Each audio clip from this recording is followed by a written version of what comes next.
Welcome back. Selection made.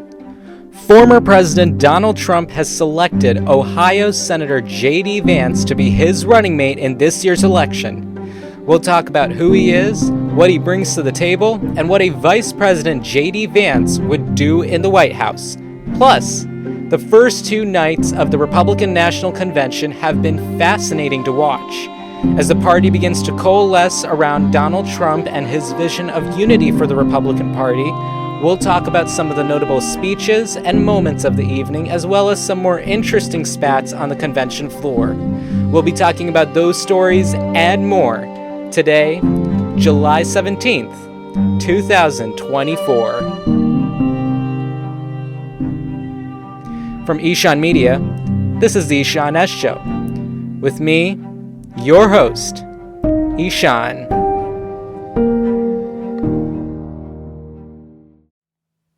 Welcome back. So, most political analysts will tell you that the vice presidential pick in a presidential campaign has never really made or broken a presidential campaign. It's pretty simple. Most voters in America don't go to the ballot box to vote for vice president. They usually are there to cast a ballot for the presidential candidates. It makes sense. Over the years, the vice presidential pick has certainly, however, turned out to either be lackluster or useless, or things like that, in the sense that they didn't really bring much to the campaign to help them. A lot of these presidential candidates are usually looking for a running mate in order to complement the deficiencies of their own candidacy. So there have been instances where a vice presidential pick who was designed to complement what a candidate could not meet during the primary ended up being lackluster and really could not bring out that part of the base, because their job in an electoral sense is to excite the base in a way that everyone comes out and is excited to vote for both the presidential candidate but also this new vice presidential candidate. Now, an example of a flop of a VP candidate, I like to go down the memory lane of memorable VP candidates, and the person that comes to mind is Sarah Palin. At the time of her selection, Senator John McCain was doing quite poorly in the polls. His opponent, Barack Obama, was a once-in-a-generation candidate, and he was exciting black voters and young voters and so many other groups, despite going through a nasty and grueling primary with Hillary Clinton. Senator McCain was an old white guy who had been serving in the Senate for decades. He didn't really offer that same level of excitement that Obama was offering. And so he really didn't have a way of expanding his coalition. And neither did many of the people on his list for vice president. And so in an effort to then compete with Obama and his new brand on the national stage, McCain suddenly and very quickly speed ran through the vetting process. It's a very intense months-long vetting process within just days to then select Governor Sarah Palin of Alaska. Now, she was brought onto the team to excite women voters, especially women voters who supported Hillary Clinton in the Democratic primary but were unsure about Obama. Now, it's a pretty logical reasoning, but what turned out was that Palin was uninformed, untested, and did not evoke confidence for iffy voters. And it didn't help that Palin's message of populism, which she pioneered, didn't really match the wavelength of McCain's moderate, compromise-centric approach. And she was also very bad with the media. She didn't have the skills for interviews and big national television. It's ultimately why, to this day, she is remembered the way she is. Here's a now iconic clip of Sarah Palin in an interview with Katie Couric. Alaska's proximity to Russia as part of your foreign policy experience. What did you mean by that? That Alaska has a very narrow maritime border between a foreign country, Russia, and on our other side, the land boundary that we have with Canada. It's funny that a comment like that was kind of made to, I don't know, reporters. Mocked? Yeah, mocked, I guess that's the word, yeah. Well, explain to me why that enhances your foreign policy credentials? Well, it certainly does, because our next door neighbors are foreign countries. They're in the state that I am the executive of. And have you ever been Russia. Involved with any negotiations, for example, with the Russians? We have trade missions back and forth. We do. It's very important when you consider even national security issues with Russia, as Putin rears his head and comes into the airspace of the United States of America. Where do they go? It's Alaska. It's just right over the border. It is from Alaska that we send those out to make sure that an eye is being kept on this very powerful nation, Russia, because they are right there. They are right next to our state. So she really didn't help. McCain went on to lose that election to Obama, who himself also picked a running mate in the senator from Delaware, Joe Biden, to be his vice president. Biden was brought onto the team to appeal to older voters who were skeptical of Obama's lack of experience, and working class voters who were hurt by the economy. And they felt unheard. Joe Biden, it said, was able to speak to these voters in a way no one else could. And it ended up working out because, of course, then that senator from Delaware ended up becoming vice president for 8 years and now has been serving as president of the United States since 2021. He too made a running mate decision that mattered. Vice President Kamala Harris. In a time of serious discussions about race relations and with his commitment to the country to pick a woman as his running mate, Joe Biden, with his profile of being another old white guy leading such a diverse party, Harris brought the unique perspective of being a Black and South Asian woman to the ticket and ended up becoming the first woman vice president in history. So vice presidential picks do have a lot of buzz around them. That selection process in itself is also so long and so intense, they go after everything. But the speculation is very entertaining. You might have watched other videos that I've made throughout this process for former President Donald Trump. Of course, he entered this process because he's not running with his old vice president, Mike Pence, after they had a slight falling out a few years ago. I'm thinking the exact date was January 6th. I don't remember it entirely, but something about Trump being open to hurting Mike Pence and saying that he put him and his family in danger over the 2020 election. So, whatever. But we were all really excited in political circles to watch this decision. And I won't go into depth about the candidates. You're free to watch the videos I've made. But I will say that the top 3 candidates in this selection process ended up being Governor Doug Burgum of North Dakota, Senator J.D. Vance of Ohio, and Senator Marco Rubio of Florida. So on the opening day of the Republican National Convention, we found out that Trump was going to make his VP decision that day. At some point, he was going to come out in this apprentice-style announcement. Now, sources from inside the Trump campaign were saying that he wanted it to make it that way because he wanted to build that buzz around his VP pick. And of course, also owing to Trump's background in reality TV. We learned one by one that each of the candidates was throughout the day receiving the it's not you call. First it was Senator Rubio, then it was Governor Burgum. Naturally, we all had this hunch that it was going to be Vance based on the reports, but with Trump, like most things, nothing is final until it's final.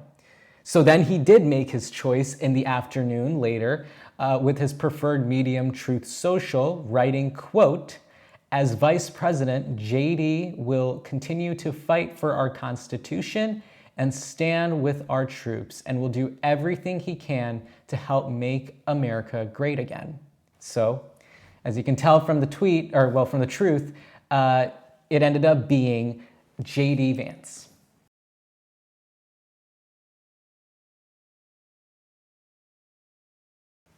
So, who is J.D. Vance? J.D. Vance is the Republican junior senator from the state of Ohio. He gained national recognition with his 2016 memoir, Hillbilly Elegy, in which he talks about his upbringing in Middletown, Ohio, and his family struggles with poverty, drug addiction, and instability. The book became a bestseller and sparked discussions about that socioeconomic challenge that so many in this community face, generally white working class Americans. It really put Vance's name on the map, and everyone was paying attention to it. I know so many people that quote that book. He graduated from the Ohio State University and Yale Law School, where he met his wife, Usha. And after law school, he worked in the venture capital industry and co-founded a venture capital firm, which was based out of Ohio. He got his start in politics in 2022 when he was elected as the U.S. Senator from Ohio, representing the Republicans. He was a Republican, and his political platform, very populist, focuses on things like economic development, combating the opioid crisis, and revitalizing manufacturing jobs in the Midwest, in addition taking isolationist stance at a foreign policy level. And this is what I want to talk about. So Vance became very well known. He became a household name because of that memoir he wrote. It was such a compelling story. I mean, love him or hate him, you have to admit that Vance has this really inspiring background and this life story that I think we can all say is pretty, inspiring. I think it's what shapes his political identity. Vance is said to have been able to identify the MAGA voter before Donald Trump even understood the MAGA voter. He has this very interesting and unique ability to connect with working class voters through his populist message that I don't really think most politicians are able to really do. I mean, most of the Republican politicians, I don't think they actually are in tune with MAGA. I mean, that's a hot take, but I don't think they're really in tune with the MAGA brand. Don't get me wrong, you can have Governor Kristi Noem signing a bill here or Representative Marjorie Taylor Greene babbling something over there. I mean, she always is. But I really don't think they're able to capture the real essence and needs of these voters and their real concerns. J.D. Vance is able to, though. And I think it's because he's lived a life much closer to these people, if not the life of so many of these people. He has been able to articulate his message to voters in a manner that I think most can't. And he's very good at it. He's a really nice, well-spoken individual. But then there's, on the other hand, of course there always is, of people who are really quick to call him an opportunist. Why? Well, because Vance did absolutely not like Trump at all in the beginning. He was not a fan. He said so many critical things about him, like these previous tweets where he, lambasted Trump.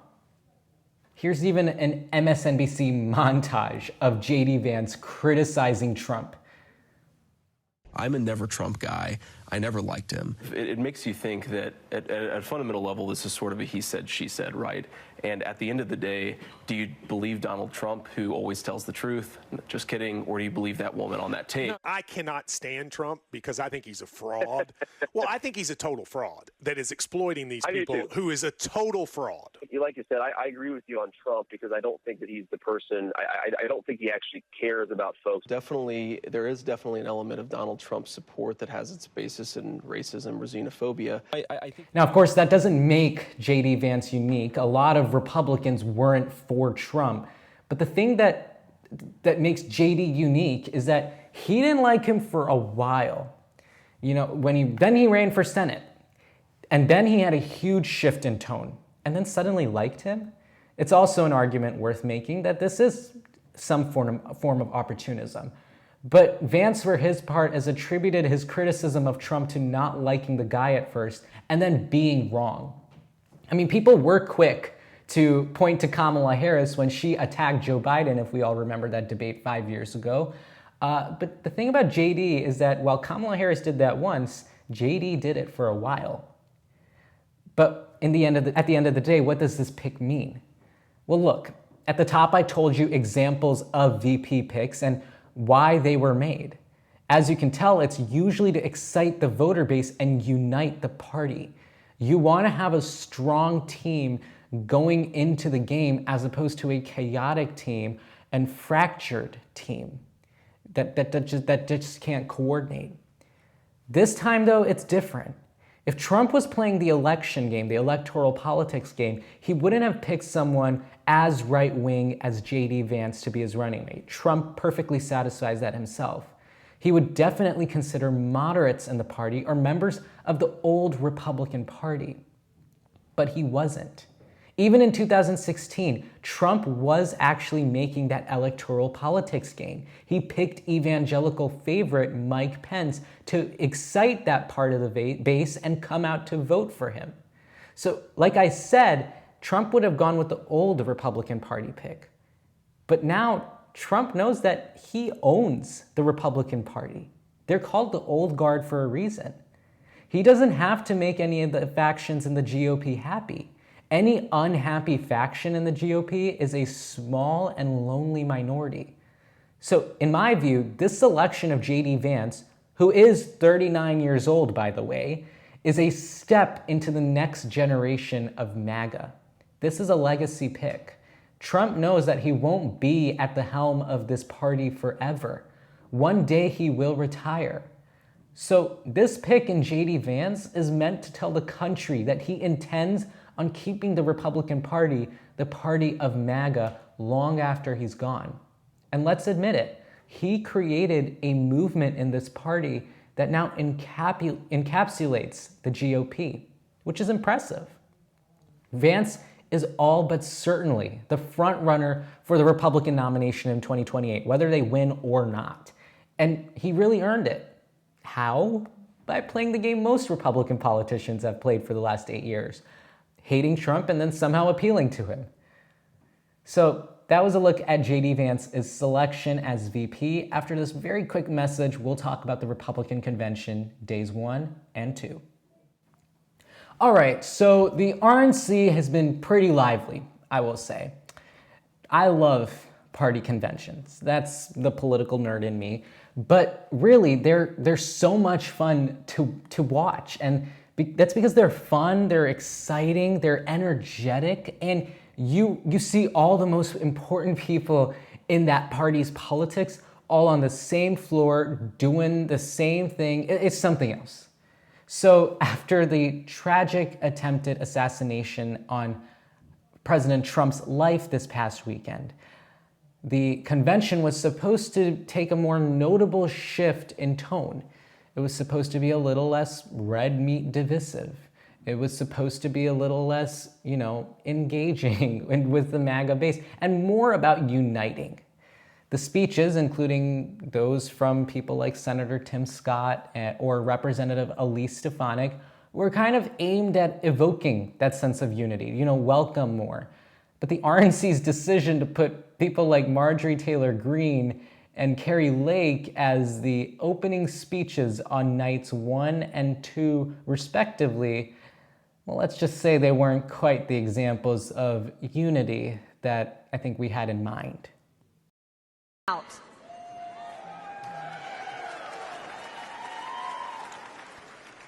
They promised unity and delivered division. They promised peace and brought war. They promised normalcy and gave us Transgender Visibility Day on Easter Sunday. Love it. Oh, wow.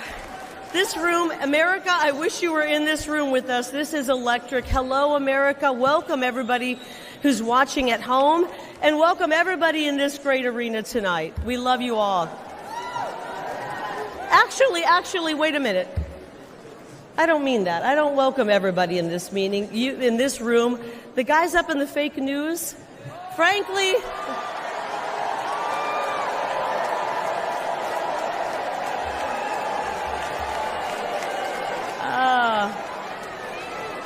All right, frankly, you guys up there in the fake news have worn out your welcome, right? Night 1 was not remembered for any of that. It was most certainly captured by the appearance of Trump on the convention floor. It was his first public appearance since that attempt on his life. We all saw him with the bandage on his ear, and he looked a little more quiet and subdued. And it's because they're saying that he's a changed man, that he's completely different. And he has a different view of life and death. And I mean, I'd imagine maybe it has that effect if you almost died. But if that's true, we are seeing it reflected in his demeanor. But what I talk about, though, is the applause. The applause, it was a hero's welcome, and it was electric. I mean, I wasn't even there at the RNC. I was watching it on TV, and even I felt the intensity of the support in that room.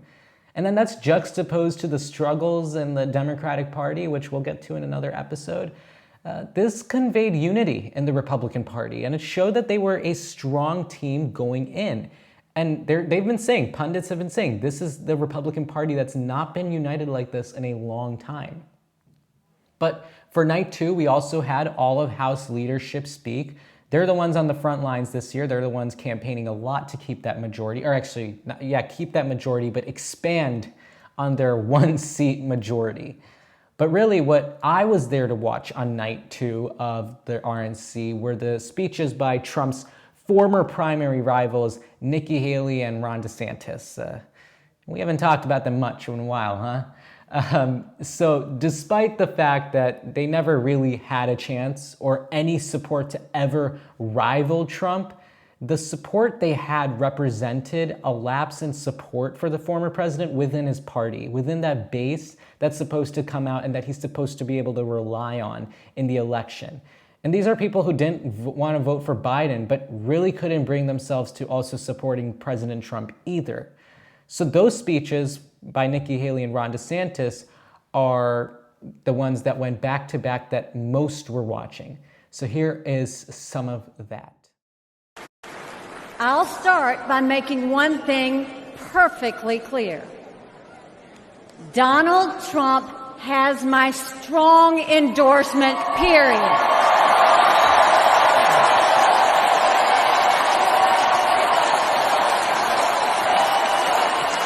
Citizen, as a husband and as a father, I am alarmed that the current president of the United States lacks the capability to discharge the duties of his office.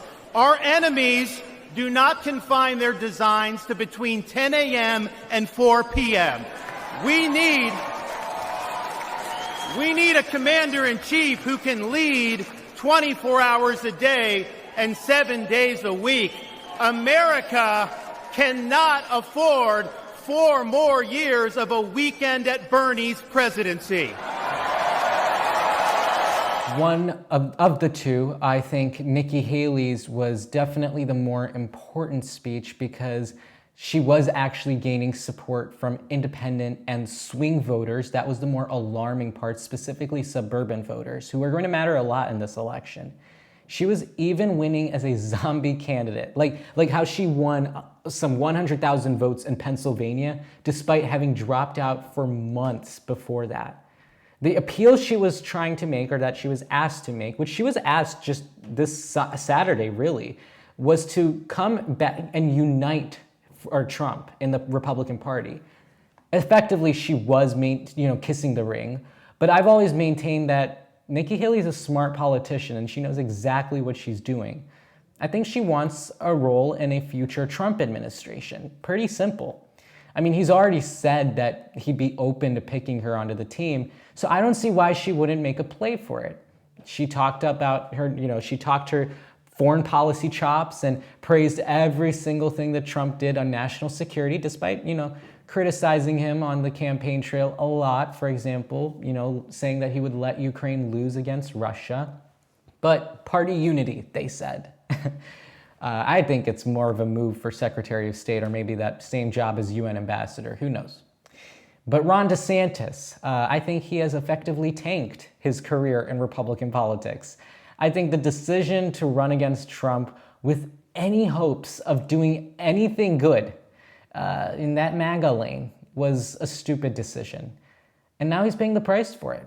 I think there's a unique humiliation in having lost and now have to kiss the ring of former President Trump, especially with the selection of J.D. Vance as the VP candidate.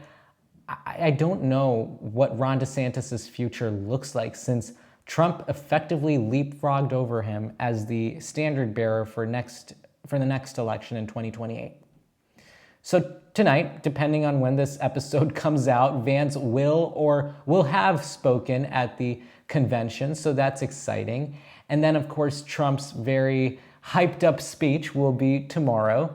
So we'll be keeping a close eye on all of it. So stay tuned and don't go anywhere. We'll be back, I hope. But until then, you can follow us on social media via Twitter, Instagram, Facebook. You can check out the ishanshow.com, where you can add your name to our email list, and you can subscribe to the YouTube channel. And as always, take a little time to enjoy the interesting and ever-changing world of American politics.